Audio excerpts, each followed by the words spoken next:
Sherlock Holmes. A Scandal in Bohemia.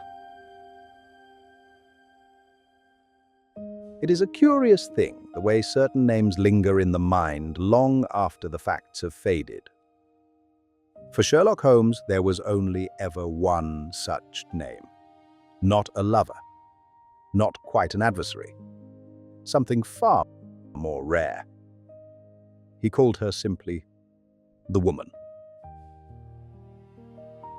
Her name was Irene Adler, and though Holmes never spoke of her with sentiment, there was always a quiet precision in his tone when he did, as if even memory required careful handling.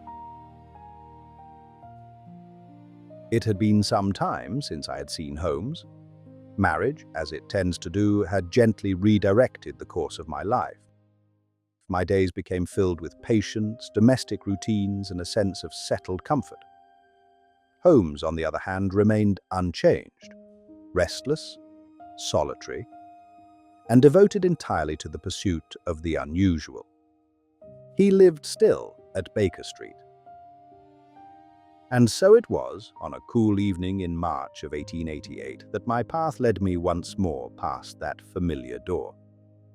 The sight of it stirred something immediate in me: memory, curiosity, and perhaps, if I am honest, a touch of longing. I looked up. The windows were lit. Behind the blind, I saw him, his tall, narrow silhouette pacing with quick, deliberate steps, head bowed, hands clasped behind his back. I knew that posture well. Holmes was working. Without further hesitation, I rang the bell.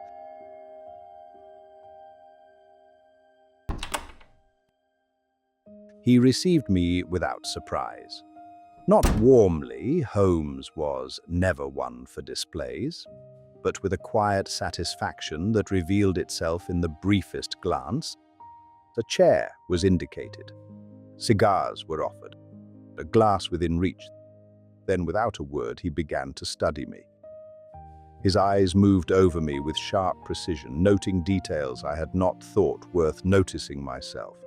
At last, he spoke.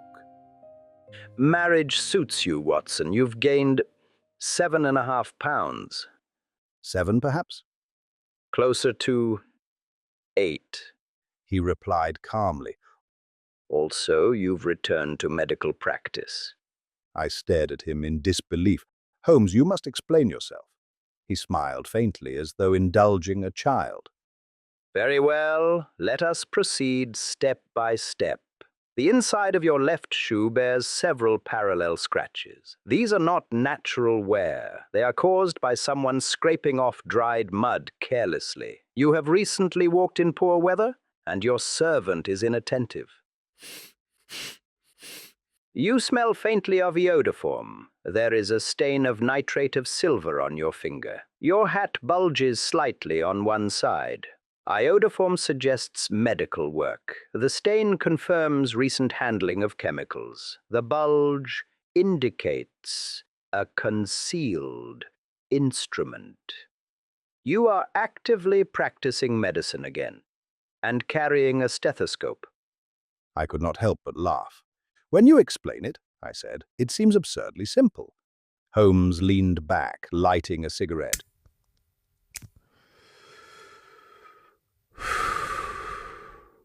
You see, Watson, but you do not observe. There is a difference.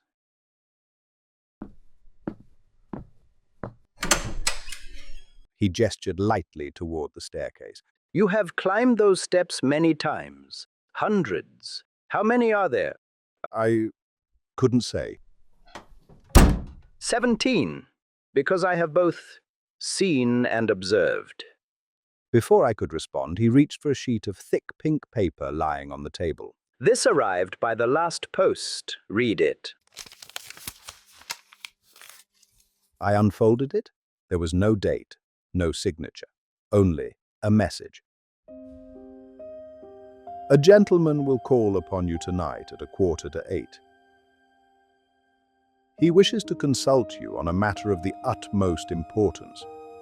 Your recent services to one of the royal houses of Europe have shown that you can be trusted with matters of great delicacy. Be in your chambers at that hour, and do not be surprised if your visitor wears a mask. I lowered the paper slowly. A mystery already. Holmes exhaled a thin stream of smoke.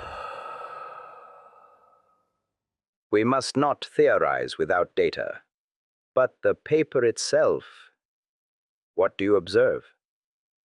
I examined it carefully. It is expensive, strong, unusual. Good. Now hold it to the light. I did so. A watermark became visible, letters interwoven within the fibers. E, G, P, G with a small T. Holmes rose immediately and crossed to his shelves, retrieving a heavy reference volume. Let us proceed properly. The watermark contains the letters G and T, likely Gesellschaft, German for company, P for Papier. The paper originates from a German-speaking manufacturer, specifically Egria, in Bohemia, known for its paper mills. I looked at him, impressed despite myself. So, the writer is German? The sentence structure is slightly awkward. Verb placement is unusual. A native English speaker would not construct it this way. The writer is German and likely educated, and cautious enough to wear a mask. At that exact moment, the sound of wheels echoed from the street below. Both of us turned towards the window. A carriage had arrived. Holmes glanced once. A fine pair of horses. Expensive. This is a man of means. A heavy step sounded in the hallway, then a firm knock.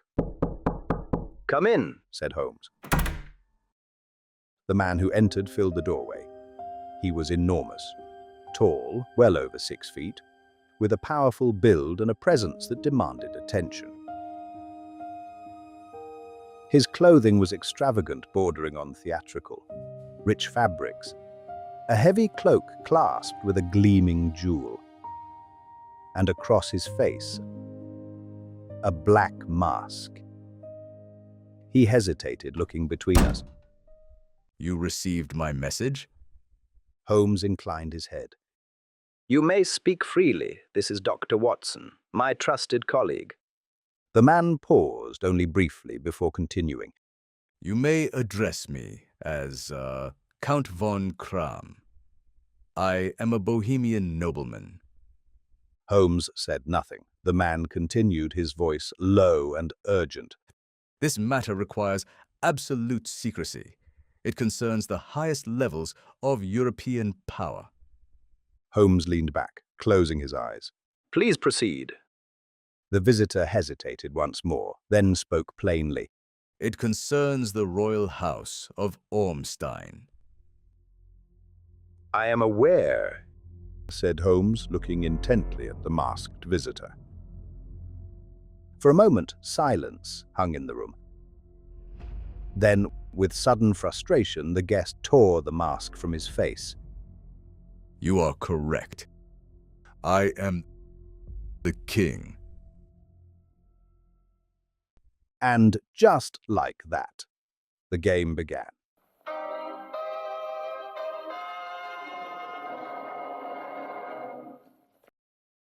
The king did not sit at once.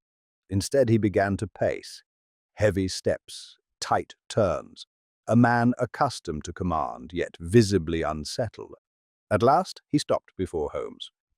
You must understand, he said, pressing a hand to his forehead. I am not used to conducting such matters personally, but this cannot be entrusted to anyone else. Holmes gestured faintly. Then state your case. The king drew a breath. 5 years ago, while visiting Warsaw, I became acquainted with a woman.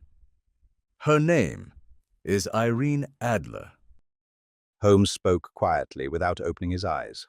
Watson, kindly consult the index. I moved to the shelves and found the entry quickly. Born in New Jersey, former opera singer, performed in Warsaw, now living in London. Proceed, Your Majesty. The king hesitated only a moment. I formed an attachment to her. You wrote to her? Yes, Compromising letters? yes. Holmes opened his eyes. And now you wish to recover them. How could you? Holmes raised a hand. We proceed step by step. A monarch speaks of secrecy, past attachment and urgency. The risk is not financial, it is reputational. Conclusion: documents exist that could cause scandal. The king exhaled sharply. Yes, letters. And a photograph. Holmes leaned forward slightly. A photograph? We are together in it. That complicates matters. Let us examine the situation clearly. There are letters written by Your Majesty. These can be denied or dismissed as forgeries, but they are not the primary threat. There is a photograph of you together. A visual record is far harder to dispute, and that is the true danger. The king sank into a chair. You understand it perfectly. Now, what does she intend to do with it? The answer came without hesitation. To ruin me. Holmes steepled his fingers. How? I am to be married. To a princess of strict reputation. Said Holmes. Yes, Clotilde of Scandinavia. If the photograph becomes known, the marriage will be impossible. And the woman, Miss Adler, has threatened to send it? On the day the engagement is announced. When is that? 3 days from now. Holmes leaned back, closing his eyes again. Then we are not without time. The king looked at him in disbelief. Not without time. My entire future hangs upon this. Holmes spoke calmly. 3 days is ample, if used correctly. He rose and moved toward the fire. Have you attempted to recover it? The king gave a bitter laugh. 5 times. Explain.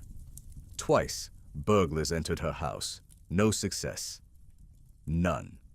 Once, her luggage was intercepted. Nothing found.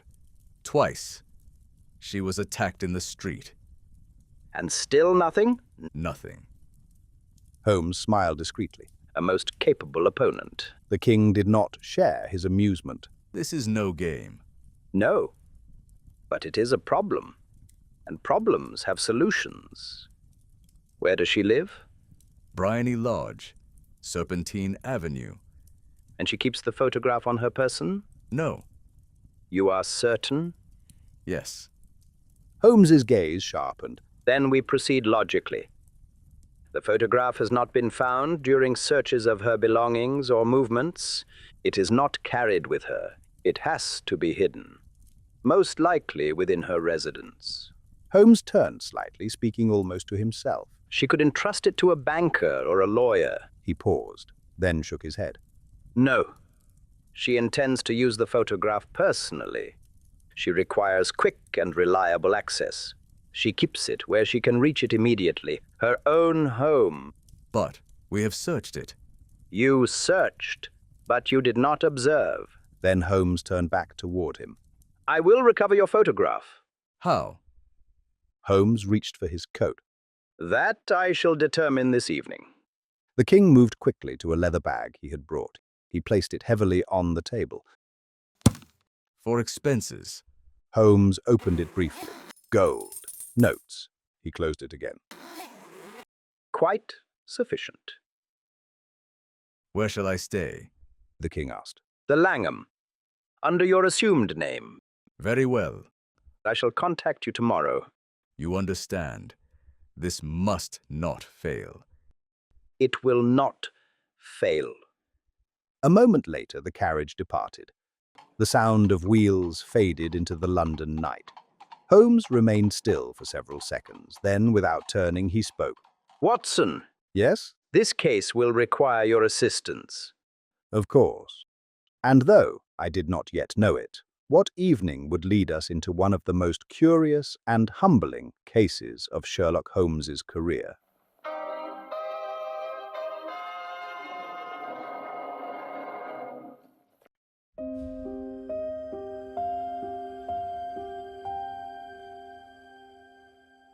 The following afternoon, I returned to Baker Street precisely at 3. Holmes was not there. This, in itself, was not unusual. When engaged upon a case, he moved with a kind of quiet urgency, vanishing for hours, sometimes entire days, only to return with his pockets full of facts and his mind already racing ahead to conclusions. I settled into the armchair beside the fire and waited. Minutes passed, then an hour. At last, just as the clock approached 4, the door opened. A man entered. He was disheveled. His clothes were worn and poorly fitted. His face flushed, his whiskers uneven. There was something of the stable-yard about him: mud, tobacco, and cheap drink. He nodded at me casually and disappeared into Holmes's bedroom. I stared after him. Then slowly, the realization dawned. Holmes! 5 minutes later, he emerged transformed, clean, composed, dressed in tweed. He dropped into the chair opposite me and quite unexpectedly burst into laughter, not a polite chuckle, full, uncontrolled laughter. He leaned back, nearly breathless. My dear Watson, you could never guess how I have spent my morning. I suspect it involves Miss Adler. Entirely. He wiped his eyes, still amused. And the outcome was rather extraordinary. Let me walk you through it properly. I left early, disguised as an out-of-work groom. He gestured vaguely at his previous appearance. Horsemen are a talkative breed. Blend in, and you hear everything. The neighborhood around Bryony Lodge includes stables and coachmen. Local workers will have frequent knowledge of residents' habits. I disguised as one of them to gather information efficiently. Holmes continued. I located the house at once. A small villa, 2 stories, garden at the rear, windows low and accessible. Nothing remarkable at first glance. He began pacing slowly as he spoke. I then made my way to a nearby mews. A small investment of effort, helping with horses, earned me far more valuable currency. Information, I said. Precisely. Now, observe carefully. Irene Adler lives quietly. She performs occasionally, keeps regular hours. She is disciplined, not careless. She is unlikely to make obvious mistakes. She drives out daily at 5, returns at 7, rarely deviates. And visitors? I asked. 1. A man, dark, handsome, frequent visitor. Who is he? I asked. Godfrey Norton, a lawyer. Holmes's tone shifted slightly. Now this was the first real complication. Consider the possibilities. A lawyer visits her frequently. He may be professionally or personally connected. He could be safeguarding the photograph. If she entrusted the photograph to him, then searching her house would be useless. So you followed him? I considered it, but events accelerated. Holmes smiled faintly at the memory. A cab arrived. He gestured as if replaying the scene. The man himself, Norton, jumped out in great haste, entered the house, remained inside for half an hour. What was he doing? Arguing by the look of it. Agitated. When he left, he checked his watch and shouted directions to the cabman. Where to? A banker's office. And then... He paused. A church. A church? Holmes nodded. And then? Then matters became even more interesting. Another carriage arrived. A lady stepped out. He gave me a brief glance. Miss Adler. Even in recollection, his tone carried quiet respect. She gave identical instructions, same destination, same urgency. I felt the pattern forming. They were meeting? At the church, Holmes confirmed. I had seconds to decide. Both individuals rushed to the same church. That means an urgent legal or personal event is about to occur. A marriage is imminent. I followed, Holmes said simply, clearly enjoying the absurdity of what came next. When I arrived, they were already inside. The church was empty, save for them and a clergyman. And then... Holmes allowed himself a rare grin. They seized me. They what? Quite literally. He raised a hand, reenacting the moment. The gentleman ran toward me. "Thank God," he cried. "You'll do." Before I could protest, I was dragged to the altar. I stared. You became... A witness. Holmes finished calmly. In less than 3 minutes, they were married. Silence fell between us. You are telling me that you unknowingly assisted in the marriage of Irene Adler? Precisely. He allowed the moment to settle, then continued, more serious now. This changes everything. Previously, the photograph threatened the king. Now it threatens 2 people. Irene Adler is now married. The photograph could damage her as well as the king. She has equal motivation to control it. Holmes's voice lowered. This makes her more dangerous, not less. He stopped pacing. At 5 o'clock, she returns home. He glanced at the clock. We have 2 hours. What is your plan? I asked. Holmes reached into his pocket and produced a small, cylindrical object. A smoke rocket. You intend to set her house on fire? Holmes shook his head calmly. No. I intend to make her believe it is on fire. And when that happens, she will show me exactly where the photograph is hidden.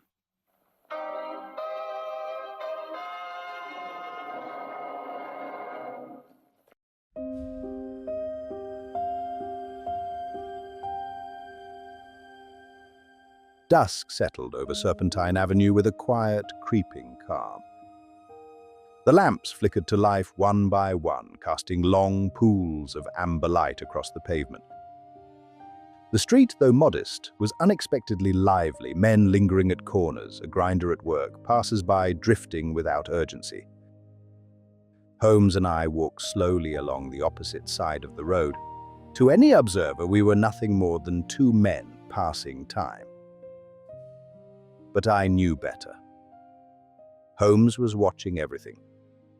He leaned slightly toward me. Note the crowd. I glanced around. It seems unusually busy, I said. Holmes gave the faintest smile. Quite right.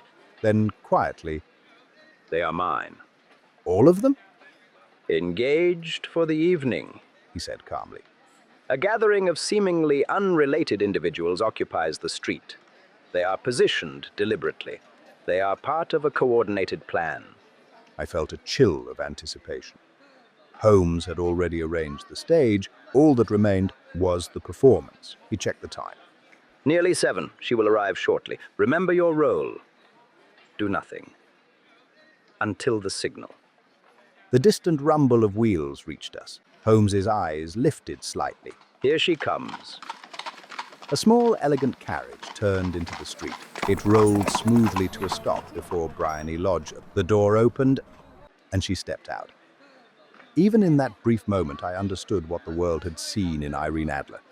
Grace, composure, a presence that seemed to gather attention without asking for it. But there was no time to admire her. The moment she touched the pavement, everything exploded. One of the loitering men rushed forward to open her carriage door. Another shoved him aside. Voices rose. The shove became a stride. Within seconds, a full brawl erupted. Men surged toward her, shouting, grappling chaos. She was caught in the center of it. Holmes moved instantly. He dashed forward, forcing his way into the fray. I saw him reach her. And then he cried out. He fell hard. His hands flew to his face, and through his fingers, blood. The effect was immediate. The attackers scattered. The crowd shifted. Concern replaced aggression. Voices rose again, this time in alarm. He's hurt! He's dying! Bring him inside! Irene Adler stood at the top of the steps, her figure framed by the light behind her. Is he badly injured? She called. He may not last, someone shouted. She hesitated only a moment. Bring him in.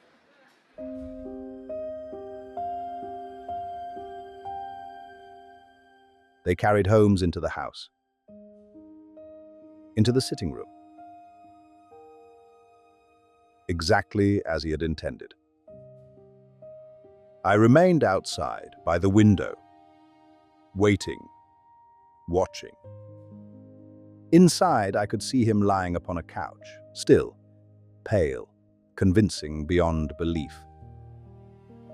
I felt a moment of doubt, a flicker of guilt. This woman, gracious, composed, had done nothing in that moment to deserve deception. Yet the plan was already in motion. There was no turning back. Holmes stirred. He raised a hand weakly. A signal for air. A maid hurried to the window and threw it open. That was the moment. Holmes's hand lifted, just slightly, but unmistakable. I hurled the smoke rocket through the open window and shouted, "Fire!" For a split second, silence. Then, panic. The cry was taken up instantly. "Fire! Fire!" Voices multiplied. Footsteps thundered. The street erupted into noise and movement. Smoke poured from the room. Thick, rolling clouds. Figures rushed inside. Others ran out. Confusion spread like wildfire. I did not stay. As instructed, I slipped away from the chaos and made my way to the corner of the street. My heart was racing. Not from fear, but from anticipation. 10 minutes passed. Then a hand touched my arm. Holmes, calm, composed, entirely unharmed. You performed admirably, Watson. He said quietly. "Do you have it?" I asked at once. No, but I know exactly where it is.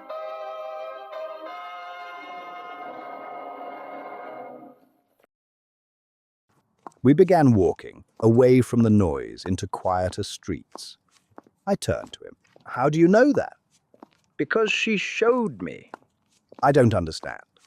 Holmes slowed his pace slightly. Let us go through it. When people believe their home is on fire, they react instinctively. They rush to secure what they value most. Her first action would reveal the location of the photograph. He glanced at me. Do you see? I nodded slowly. She went to it.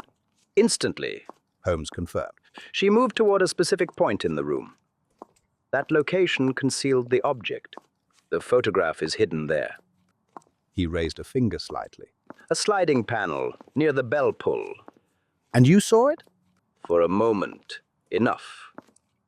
We walked in silence for a few steps. Then I asked, "Why didn't you take it?" Holmes's expression grew thoughtful. Because timing matters. The house was full of people, eyes everywhere. Attempting to take it immediately risked exposure. Better to return later under controlled conditions. We retrieve it tomorrow. "And the king?" I will inform him. Holmes paused as we reached Baker Street. One final step remains. He reached for his key. At that very moment, a boy passed behind us. Good night, Mr. Sherlock Holmes. Holmes froze. Slowly he turned, but the speaker was already gone, a slim figure disappearing into the shadows. Holmes narrowed his eyes. I know that voice. But from where? And for the first time since the case had begun, I saw uncertainty.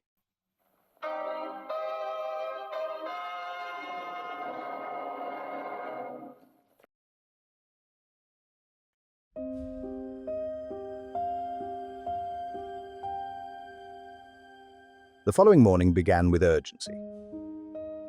I had slept at Baker Street, though not particularly well. The events of the previous evening lingered in my mind.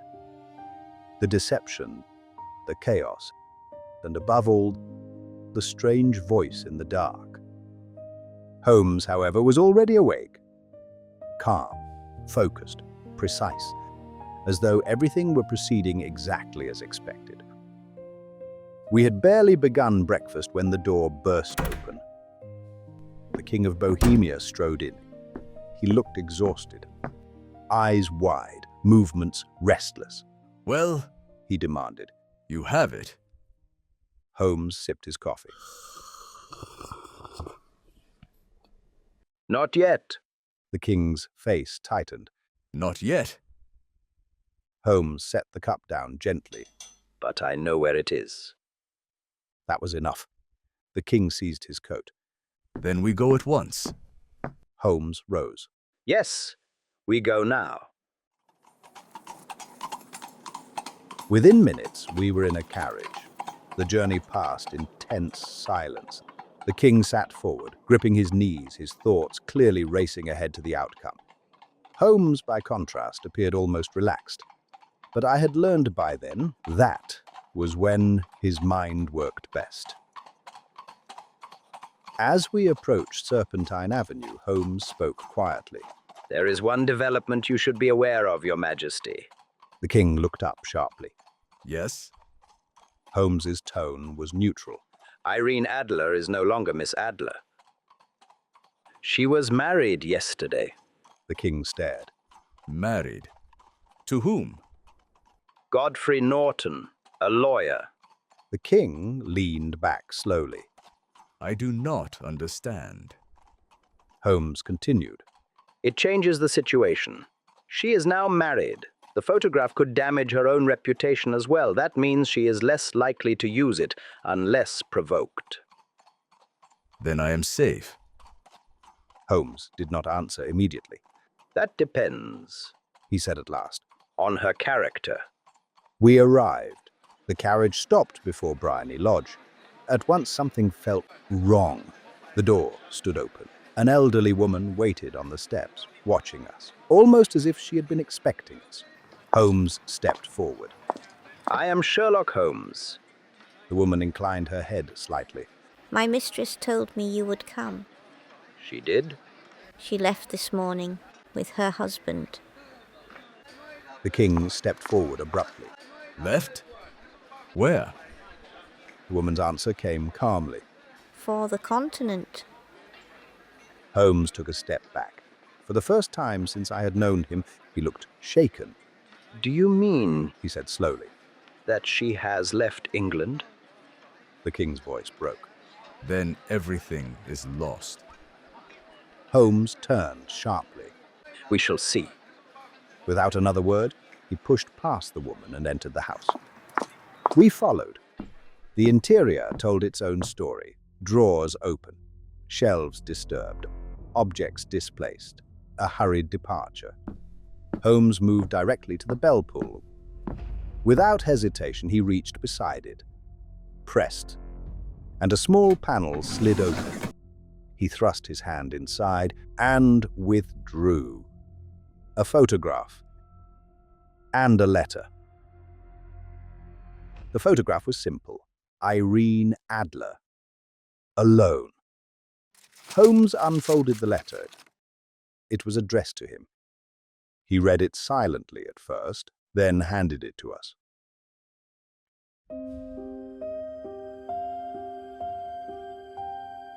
My dear Mr. Sherlock Holmes, you did it very well. You took me in completely. Until the alarm of fire, I had not the slightest suspicion. But then, I understood. You see, I had been warned about you. I knew that if the king ever required help, it would be you he called. Still, you made me reveal what you needed. That was most impressive. I glanced at Holmes. His expression was unreadable. I continued reading. Afterward, I took precautions.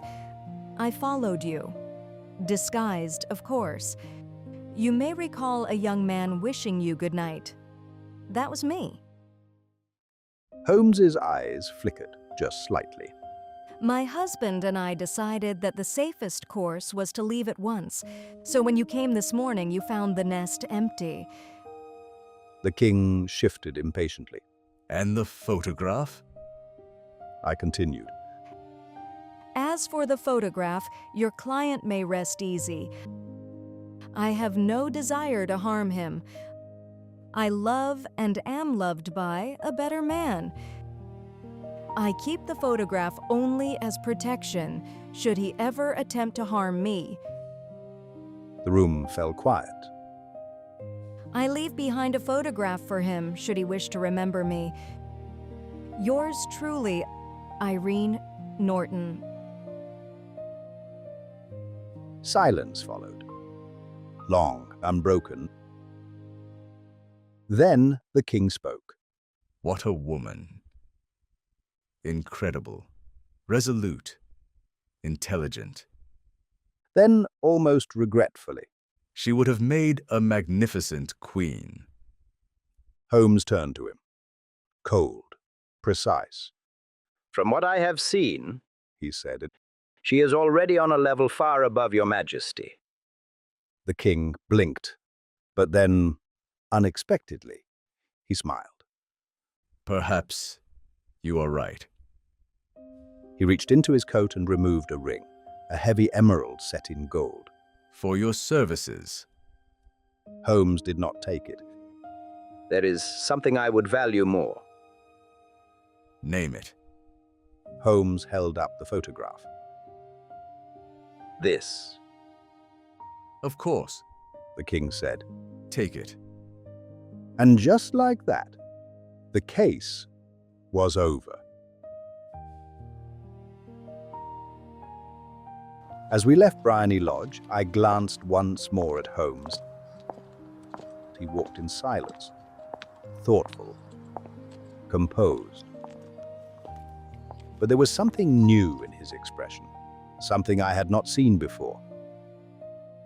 Respect. And from that day forward, whenever he spoke of Irene Adler, he never used her name lightly. To Sherlock Holmes, she would always be the woman.